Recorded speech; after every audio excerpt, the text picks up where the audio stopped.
ilitumia miezi 18, kwa maana kwamba gharama ilitumika ni jumla milioni 235, ambazo hizi katika uchukuaji wa data ilitumia 50%, kwa maana milioni 113. Master plan fee ilikosti milioni 57, lakini zingine zimeweka kama reimbursable cost jumla milioni 64. Mpango kabambe una target kuu 4, ambazo hizi tumeweza kuzitofautisha kulingana na maeneo husika. Hii ni WASH master plan, kwa maana kuna water, kuna sanitation na kuna hygiene. Na kwa bahati nzuri mkuu wa wilaya hapa aliweza kuelezea kwa uzuri kabisa master plan yote in detail kabisa na kwa figures. Kwa maana mpango muda mrefu unafika mpaka kufika 2036. Lakini kuna short term plan na kuna intermediate plans. Sasa hizi intermediate plans zenyewe tunaweza kuzijoin na SDGs. Kwa maana hapa tuna SDG namba 6 clean water, pamoja na SDG namba 3 better health and safety. Kwa hiyo sasa hizi plani zetu namba 1 itakuwa ni access ya piped water protected water sources kwa wilaya nzima Mpwapwa kufikia 100% hadi 2036. Lakini pili, katika majumbani pangalau kuwe na basic sanitation facilities na yenyewe pia iweze kufikia 100%. Lakini katika vituo vya afya pia na yenyewe 100%. Katika shuleni pia inaweza kuwa na improved sanitation facilities kwa 100%. Sasa hizi zote zinaweza kuboresha hygiene, ambapo hygiene yenyewe ina base kabisa katika kuweza kuboresha hali ya upatikanaji na kupunguza magonjwa ambayo ni mlipuko. Sasa hali iliyopo sasa hivi, hii master plan tunaweza kuicategorize katika maeneo matatu kama nilivyosema awali, kwa maana mpango wa muda mfupi, mpango intermediate kufikia 2030. Hii 2030 yenyewe inaanza ku align SDGs, lakini mpango wa muda mrefu 2036. Huu mpango wa muda mrefu 2036 tunaweza kuinterlink na Tanzania Development Vision ya 2050.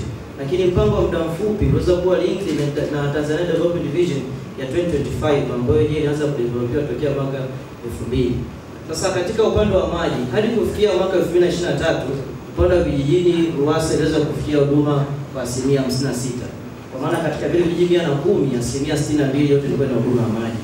Lakini katika upande wa vijijini ilikuwa 75%. Katika wilaya ya Mpwapwa kuna jumla vyanzo 108, ambao katika vyanzo hivi vimegawanyika katika makundi matatu. Kuna chemchemu, kuna visima pamoja na shallow wells, zile mtundiko. Hizi springs kwa maana chemchemu 15 ambao sawa na 14%, visima viko jumla 60, na sasa hivi pia vimeenda vikaboreshwa.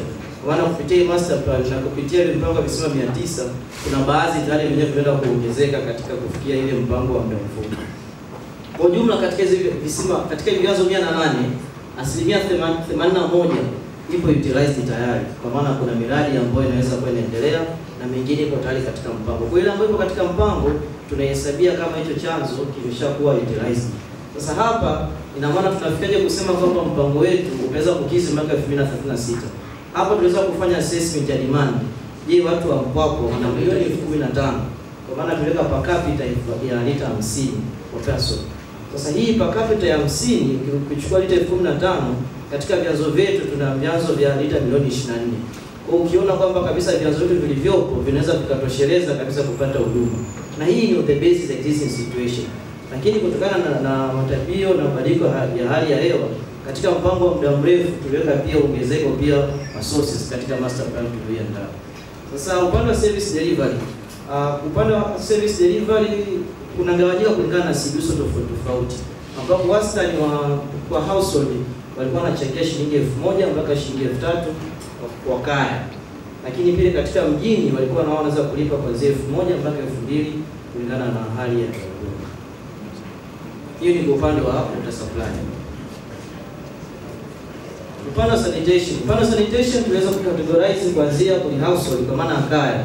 Katika kaya kulikuwa kuna 97% ya kaya walikuwa na basic toilets. Lakini katika hizi 3% walikuwa wanatumia open defecation, kwa maana kwamba hawana vyoo katika hizo kaya, wanakuwa wanatumia vile vyoo vya kwenda misituni. Sasa hapa katika hizo 97%, 13% ilikuwa na adapt emptyable latrines. Lakini katika hizo 13, majority ya 97, 83 wao walikuwa na emptyable pit latrines, ambazo hizi zote ni vile vyoo ambavyo ile waste inaenda direct kwenye underground water pollution. Sasa upande wa hizo latrine classifications, Class A ilikuwa 39, Class B 30 ngapi kama ambavyo imeweza kuelezewa.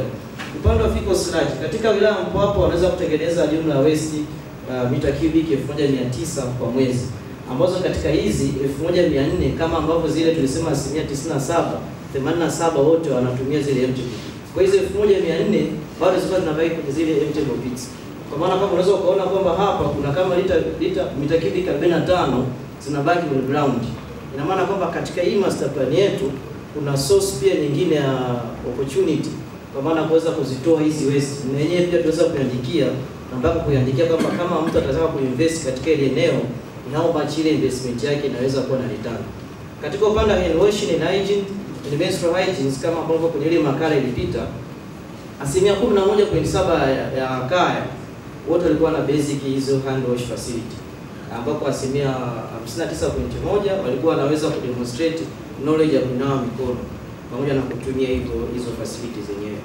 Upande wa shule, jumla ya shule ambazo zilipitiwa zilikuwa shule za msingi 135 pamoja na zingine zilikuwa za sekondari tulizalisha pia katika mpango kazi, ambako 42 walikuwa na access ya potable water kwa maana vile vyanzo. Lakini katika hizo shule 135 ni shule 7 pekee ndio zilikuwa zina storage ya maji. Kwa maana pia na zenyewe tulizainisha zote kwa majina na kuweza kujua je, mipango yao muda mfupi ni ipi, kama kuna eneo karibu lenye miradi na yenyewe pia ilikuwa katika mpango wa muda